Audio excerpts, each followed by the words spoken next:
it's actually a bit salty. I just make it for me, so who cares if I lick it? And it's gonna get into the oven anyways. Ta-da! Et voila!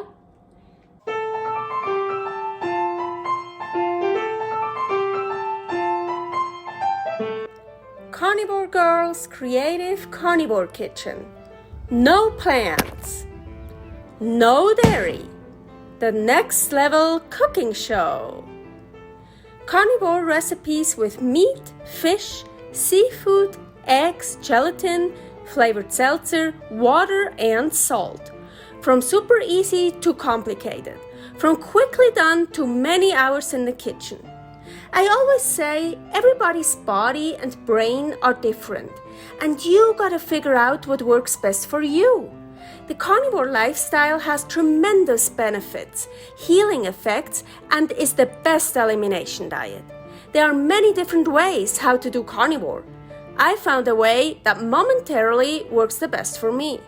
In this cooking show, I'll show you it doesn't have to be boring and can be very creative, delicious, and fun. I already created so many carnivore recipes on Instagram at karnivorgirl. And I have this never-ending list on my phone with tons of ideas. My brain is a gift and a curse. Have fun with this episode. Hello, welcome to my creative carnivore kitchen. Today I want to make my beef egg bread, but with a little bit of a twist.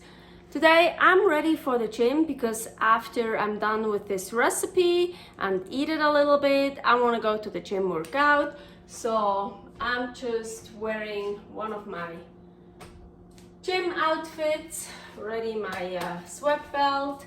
Okay, let's get started with the bread because it's gonna take a little while. So I'm gonna move you over here to the Ninja Foodi. That's how we start. So, and let me bring over stew meat. I usually use stew meat because it's cheap for my beef egg bread. So I put the stew meat in here. It's already totally defrosted because I used some of it before.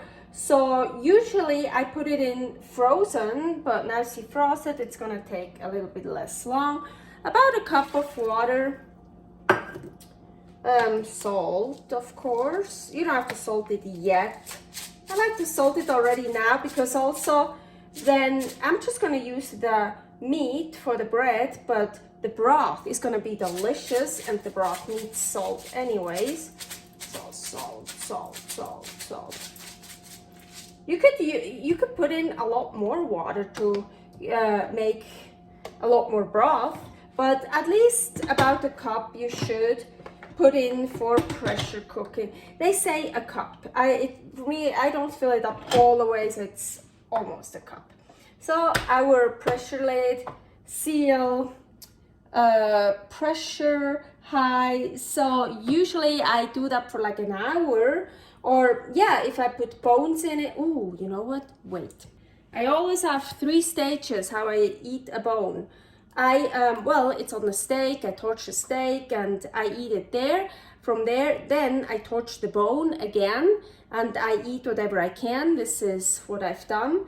At the 3rd stage, I pressure cook it. But now, so usually when I have bones in it and stuff, I do it for an hour, and the frozen meat. So I also have some bone meat broth. But, well, I put the bone in, but the meat is already defrosted and I don't want to wait that long. Let's see. It's pressure high. Let's still do 40 minutes. Yeah. 45 would be, 40 minutes is good. Start. So now this means it's gonna build up the pressure. Once it's built up, it will start counting backwards from 40 minutes. And when it's done, it will switch to keep warm and it will count upwards, and then you can do a slow release. That means you can just leave it in for hours and it keeps it warm. But then we want to keep going with our recipe, so then I will just vent. Yes, switch that one. Now it's on seal here, and then I will vent. The steam comes out and our meat is ready, and we can continue with our recipe. So I'll see you when the meat is done.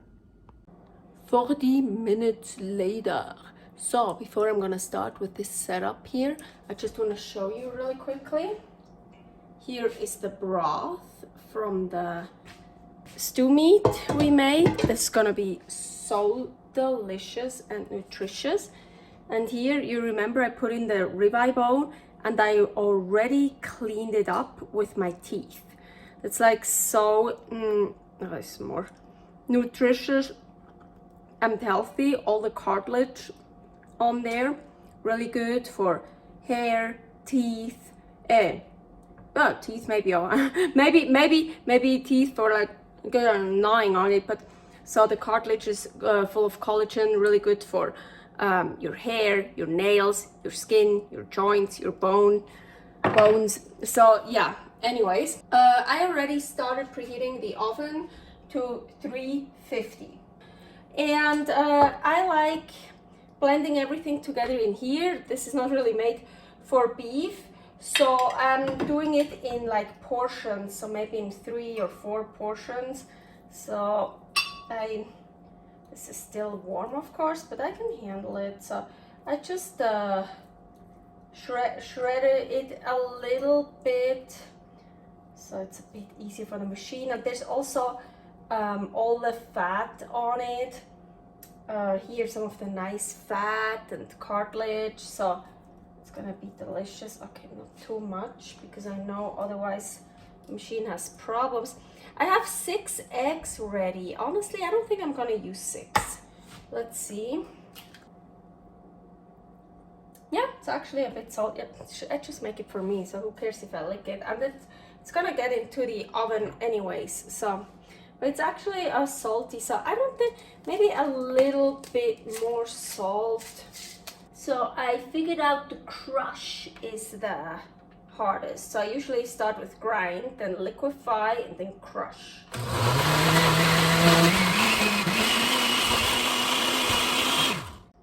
So it actually works quite well. I think, yeah, in 3 batches it should be okay. If there's still a little some pieces in it, no problem. But I actually, so the secret ingredient I want to add, I'm gonna do that with the second batch.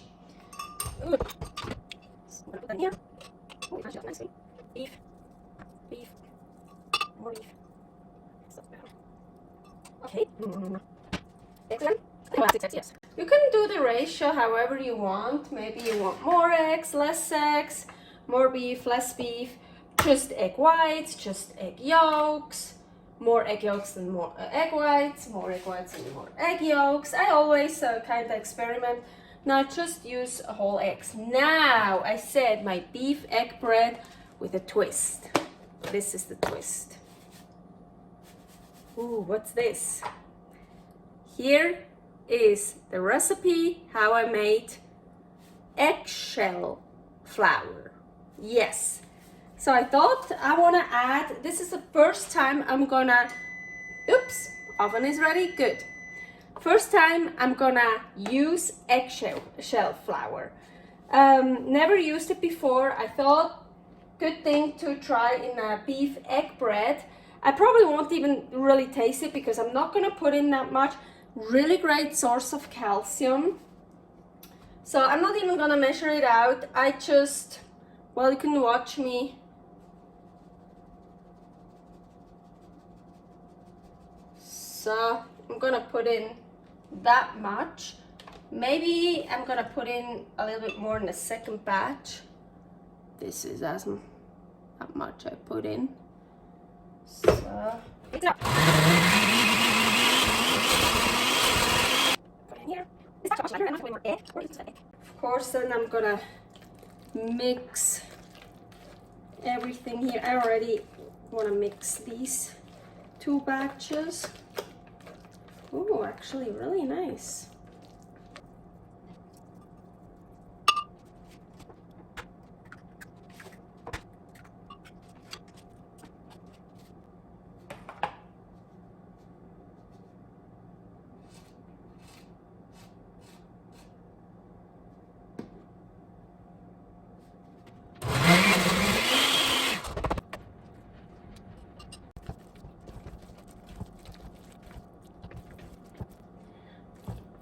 Okay, here is my mix. So I'm not scared of raw eggs. I'm just gonna try this.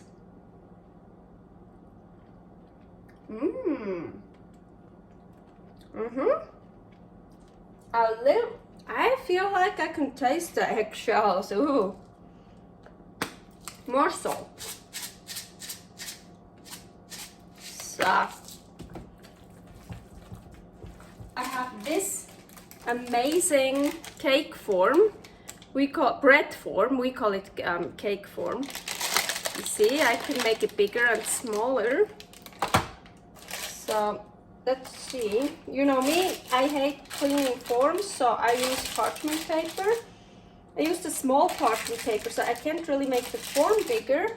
But I would say this is big enough. Otherwise, I need to get another parchment paper, and I don't want to do that.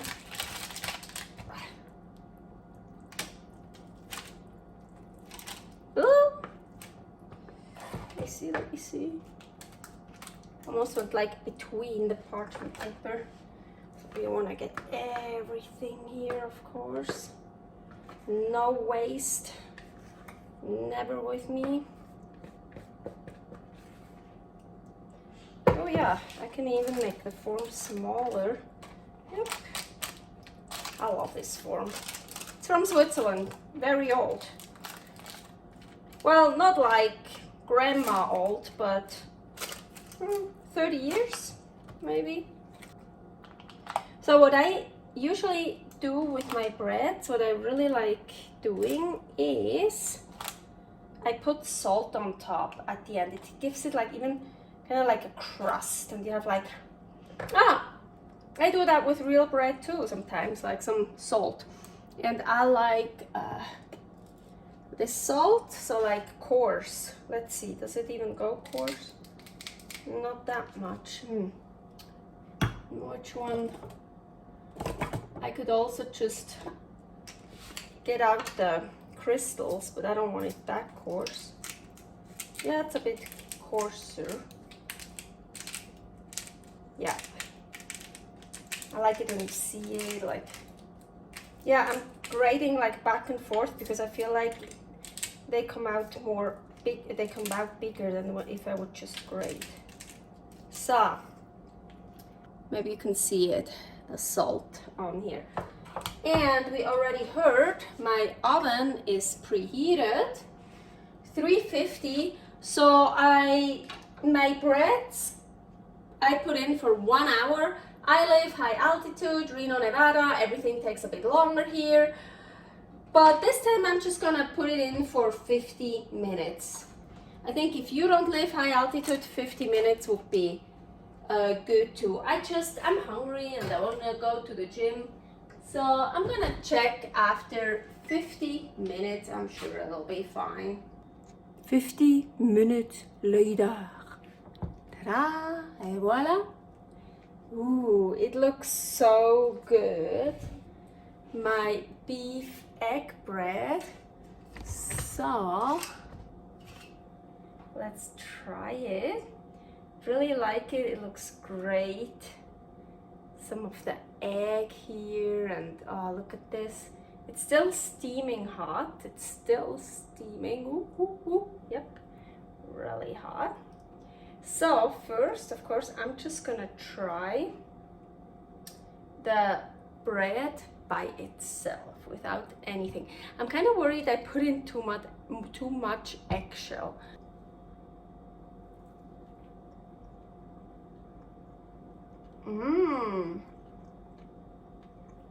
Oh yeah.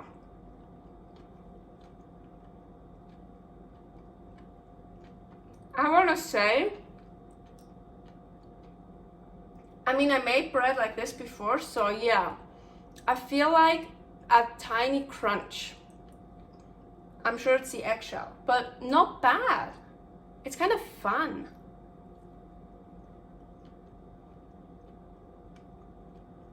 Yeah, and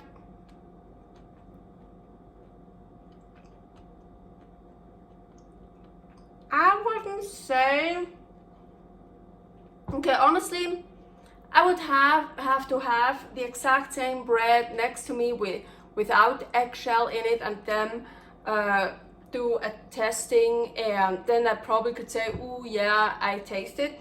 But I would never guess there's eggshell flour in it. But I would say the eggshell kind of, I mean, it's kind of chalky, right? So it kind of chalks up the flavor. It sounds weird, no, but it kind of dampens the flavor. You know what I mean? But not in a bad way. It kind of makes it more, yeah, it tones it down. It's super delicious. And yeah, I'm sure, I hope you can see it. I'm sure this is like eggshell. Because also, maybe you saw it, when I put in the eggshell, underneath it was really finely grinded, but on top the eggshells were still a bit bigger. And the ones on top came in it more. So I guess if I use just the really powder, you wouldn't see it or you wouldn't feel it as much, but I really like it. So now, you probably saw that already. My gosh, I love it so much. Smoked trout. I ate these quite often in Switzerland. It's really easy to find in Switzerland, kind of everywhere. Here in Reno, Nevada, nowhere. Nada, nix, niente. We checked like every store. We were in Salt Lake City for work. Here is a video with a recipe that I did there. Paul found this at Harmon's.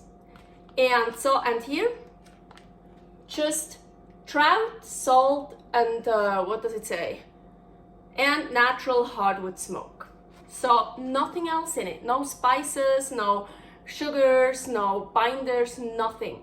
And we bought a whole bunch of those, all we could find actually, because Harmon's, also a guy there told us they are actually discontinued. So I think I have like 8 packages or so. I already ate 2. So, and this, it's so delicious. You can just eat it out of the package. And I used some yesterday for a really cool recipe, smoked trout mousse. Here is that recipe. Oh, heavenly. And this is left over, so I was thinking I'm just gonna, ta-da, and then back. I just wanted to take a picture like this. So, it's already on that one. Oh, I'm so excited.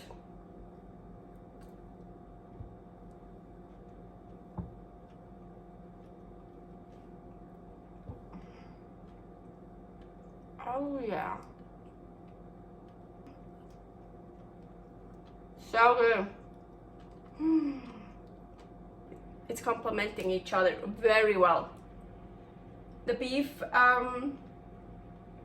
bread with the trout, I like that. Really good. But I would say don't overdo it. I'm guessing I probably used 10 grams of eggshell powder. I would definitely not use more. Maybe even a little bit less. I like it, it's good, but not more. I definitely will try out other things, other experiments with the eggshell powder. But so, that's it for this episode here with my beef egg eggshell bread. And I hope you liked it. Leave a comment below. If you know where to find smoked trout, I'm really curious where you can find it all over the world, in whatever city you live in whatever state you live in. I want to know if you find it there or not. I'm really curious. You have a good one. Bye. See you next week. Thanks for watching. If you try out this recipe, please tag me and let me know how you like it. Subscribe, share, like, comment, follow me on Instagram @karnivorgirl. See you next week in my next episode of Carnivore Girl's Creative Carnivore Kitchen. No plants, no dairy, the next level cooking show.